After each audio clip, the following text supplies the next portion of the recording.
Eh, y recalcar algunas cosas que nos ha dicho el doctor Campillo y que realmente así son en la realidad, ¿no? Por ejemplo, el señor rector a principios de este año creó la Unidad de Atención para las Personas con Discapacidad, UNAPDI. Y ahí quiero decir que salud, o sea, la Dirección General a mi cargo, no es más que uno más de un conjunto de personas que están participando en esta unidad. Eso me lleva a la reflexión de lo que dijo el doctor Campillo. Ahí ya no somos cabeza, ni estamos viendo las cosas desde el punto de vista de la salud pública exclusivamente. Otro punto que a mí me abre mucho es que, pues en la patología de los jóvenes, a los cuales atendemos desde los 15 a, puede ser hasta los 30 años si están en un posgrado, pues lo que predomina fundamentalmente en la patología son problemas de adicciones, son problemas de depresión, de angustia, intento o ideación suicida, que nos preocupa mucho, bulimia, anorexia, y eso ocupa quizás por ahí del 75% de lo que nos preocupa. El otro 25% viene por la esfera de la obesidad, acompañada desde luego de los riesgos del síndrome metabólico, hipertensión y diabetes. Pero siempre lo hemos abordado como una patología, no como una discapacidad. De hecho, mi participación en esta unidad, en esta UDAPTI, pues realmente yo hice mi lista de prioridades y no mencioné nada de lo de la discapacidad mental. Ahora pues yo creo que voy a tener que rehacer el documento con el que contribuí a esto y, y realmente también rehacer la forma como atendemos a estos problemas, ¿no?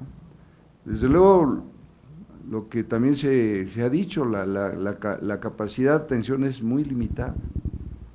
Nosotros no tenemos la capacidad de darle seguimiento a todas esas personas, las vamos distribuyendo, algunos vienen a salud mental de la Facultad de Medicina, otros los mandamos a la Facultad de Psicología, otros más al Seguro Social, porque no podemos estar atendiendo todos los problemas con la característica de un seguimiento que no es a corto plazo, ¿no? En general, pues lleva un tiempo más damos terapias breves y todas las demás cosas, no somos capaces. Pero el asunto es cambiar la mentalidad en relación a esto de una patología, como pudiera ser el manejo, pues no sé, de la obesidad misma, por una, que también puede ser una discapacidad, también la obesidad en un momento dado, pero en el caso de las enfermedades mentales, pues cambiarlo por este enfoque de discapacidad, que yo creo que es muy importante. Y sí es cierto, la creación de esta UNAPDI, pues fue no tampoco por problemas de discapacidad mental, se creó primero que nada porque había una gran dificultad de los discapacitados motores y de los discapacitados por ceguera para acceder a las bibliotecas. Entonces, resulta que los libros se encuentran en estantes muy altos y quien está en una silla de ruedas es imposible que pueda tener acceso a estos libros y a estas entonces está modificando todo esto. Los accesos a cada uno de los edificios de la universidad donde no había rampas, o las rampas tienen una inclinación verdaderamente brutal, porque entonces hay que tener no solamente capacidad, sino supercapacidad para poder subir con una silla de ruedas por ellas. Nos pasó también alguna cosa muy interesante, bueno, dijimos, bueno, ya se están poniendo las rampas adecuadas, y entonces surgió una de las invitadas precisamente discapacitada, que es una atleta, dice, sí, pero nada más que las que están ustedes haciendo no sirven para las sillas de ruedas de los atletas, son más anchas y no caben por ahí. Entonces hay que replantear esas situaciones, en fin,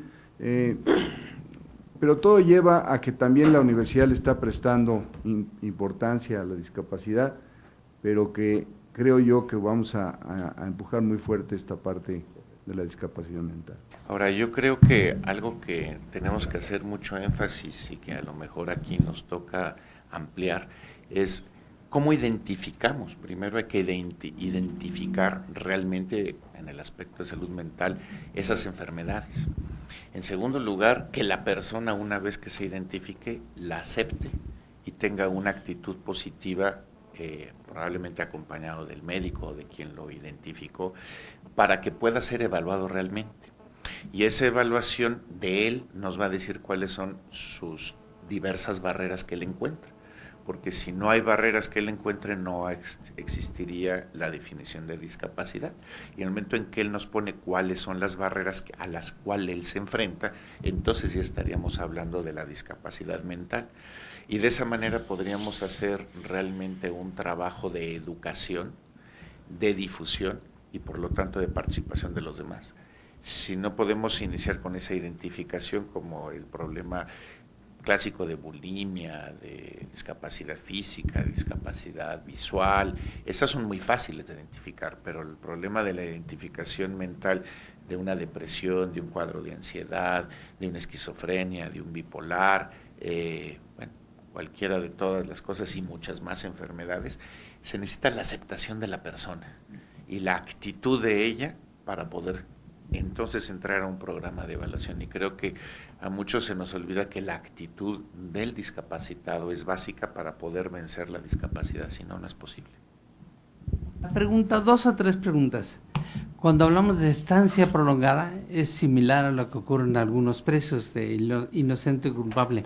¿Hay alguien que esté o un grupo que le haya dedicado verdaderamente una supervisión a esos hospitales? ¿Existe el análisis administrativo de costo-beneficio, de cuánto significa tener un agente que están olvidados? Si revisamos, valga la expresión, hasta el expediente más simplón, estoy seguro que está incompleto, sin firmas, sin responsabilidad, sin nada por el estilo. Político, no se le puede poner una placa, no adorna, no va nadie a develarla, ni se tocan...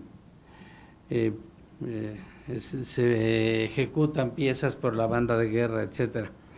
Ahora, legalmente, qué bueno que en algunos aspectos está legalmente aceptado, financieramente bien puesto y conceptualmente.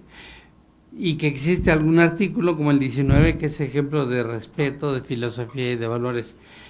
Pero la pregunta también está en el aire. ¿Cuál es el papel de las academias? Porque siento que a veces somos altamente criticados porque hay algún problema de salud y nadie defiende a la secretaría correspondiente, las academias no levantan la manita. Entonces pregunto, ¿cuál es el papel de las academias, inclusive como órganos consultores de gobierno? ¿Cuál es el papel de universidades o órganos afines en esta temática? En fin, y otras más, pero mil gracias por esta presentación. Las preguntas son, dado los avances farmacológicos de la medicina actual, ¿se justifica todavía que existan hospitales psiquiátricos? Si no es posible ya que todos estos enfermos pueden ser tratados por fuera. Y la pregunta va ligada a otra, que es, ¿hasta qué punto el médico general debería poder atender estos problemas? Porque realmente creo que el número de psiquiatras en el país no daría como para poder atender a todos los pacientes que tienen padecimientos que a veces no son graves, pero que según lo que vimos claramente son padecimientos mentales, la depresión, la bipolaridad. El comentario negativo es el siguiente, Héctor. Yo creo que la solución de los problemas en México en ocasiones se da creando comisiones o creando un organismo burocrático. Es decir, la dificultad mayor que yo he visto para discapacidad dentro de la vida diaria, probablemente es una deformación ya profesional mía por mis problemas para marchar, es la discapacidad motriz. Y yo tengo 6 meses de estarle pidiendo al rector y al director de la facultad que pongan unas rampas en en los auditorios de la facultad, no he logrado nada. Entonces, yo creo que el solucionar el problema creando un organismo para que se dedique a verlo, pues es más complicado que dar la indicación al secretario administrativo que dé la orden de que en todos los lugares se pongan rampas.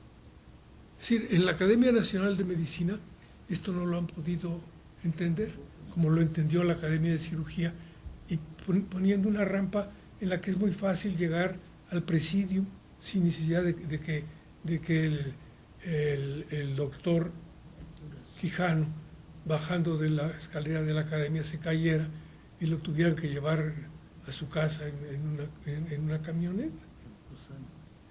Yo creo que las soluciones son más sencillas si se toman las decisiones adecuadas.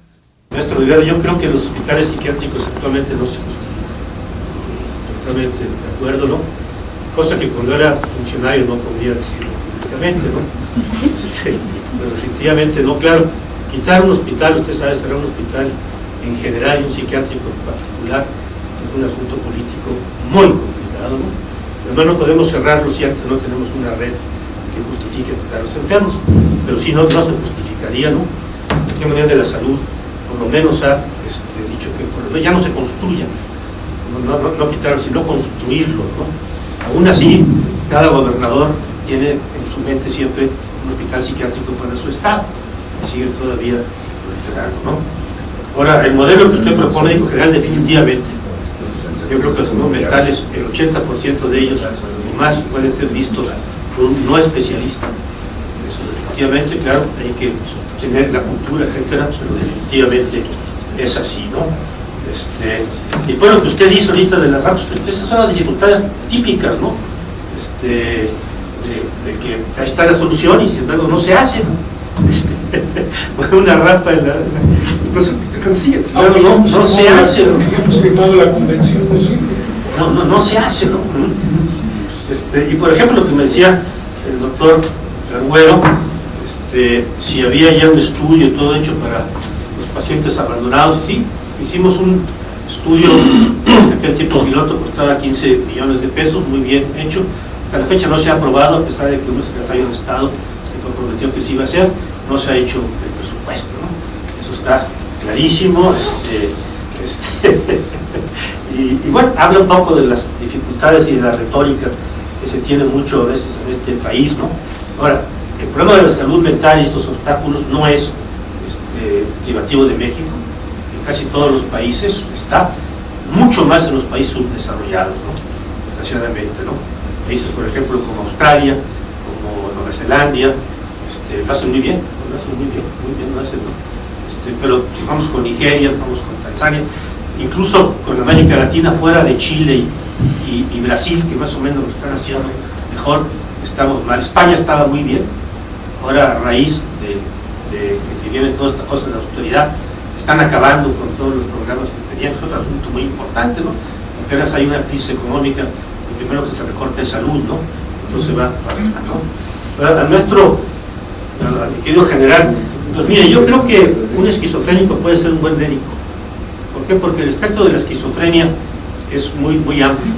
Actualmente yo tengo bastantes enfermos, incluso algunos médicos con este diagnóstico, ¿no? Y bien manejados como un diabético. Y además yo creo que sí, definitivamente son muy maltratados los alumnos por todo el estigma que tienen. Por ejemplo, hay enfermos bipolares que hemos insistido mucho. Un enfermo bipolar, por ejemplo, no puede hacer guardias porque para ellos el sueño es fundamental. Si dejan de dormir para hacer guardias, entonces hablamos con los jefes de huerto, no tiene que hacer guardias, ¿no? Y si no, se va, ¿no? Además, recientemente, y en uno de los grandes institutos de México, una paciente mía, médica muy brillante, que tuvo un estatus epiléptico, no fue admitida por ser epiléptica. Y además, dicho abiertamente por el jefe, yo le dije, mira, denúncialo. No se atrevió a denunciar. Un señorón, un instituto de salud. O sea, sigue habiendo mucha prejuicio contra los mentales. Esos prejuicios van a lo que dice el doctor Iber, de que por qué no aceptan los enfermos mentales serlo, porque se sienten mal. Bueno, ya cada vez es menos, ¿no? Cada vez es menos, además, mucha gente lo acepta abiertamente esto, ¿no? Para identificar los problemas mentales, sí, hay instrumentos de tamizaje muy claros ahorita, muy claros, que lo identifican muy bien. Hay también ahorita una serie de instrumentos para ver y calificar el grado de discapacidad mental en varias partes. Eso está ya muy adelantado y está muy dado, ¿no? Ahora con don Héctor, pues sí, ¿verdad? Estuvo, creo que le pasó a usted lo mismo que me pasó a mí, cuando estamos en una comisión en que estamos de igual, estamos teniendo, que ya no tenemos la voz cantante, pero yo creo que, pues finalmente la universidad, yo sí siento que es muy sensible a estos temas, ¿no? Y claro, tiene usted razón, nuestro deber de que a veces las comisiones no funcionan, pero yo creo que la universidad sí tiene esta sensibilidad y las cosas tienen que empezar por algo, ¿no? Entonces, claro, ya cuando se quieren aterrizar es la bronca, ¿no? Pero por lo menos se habla, ¿no? Porque antes ni siquiera se hablaba, ¿no? Y lo del tabaco, la Comisión del Tabaco es un buen ejemplo de cómo una cosa internacional es capaz de hacer una serie de cambios, ¿no? Yo creo que es fundamental, ¿no? Ahora, ¿por qué en el tabaco sí y en el alcohol no? Bueno, porque el tabaco es malo per se, o sea, o fumas o no fumas. En cambio, el alcohol tiene estas cosas difíciles, complicadas, ¿no? Ustedes saben que un bebedor moderado está hasta más protegido desde el punto de vista cardiovascular que un abstemio, ¿no? Tiene esta, claro, constan los límites, ¿no? Entonces eso hace muy complicado trazar la política de esto, ¿no?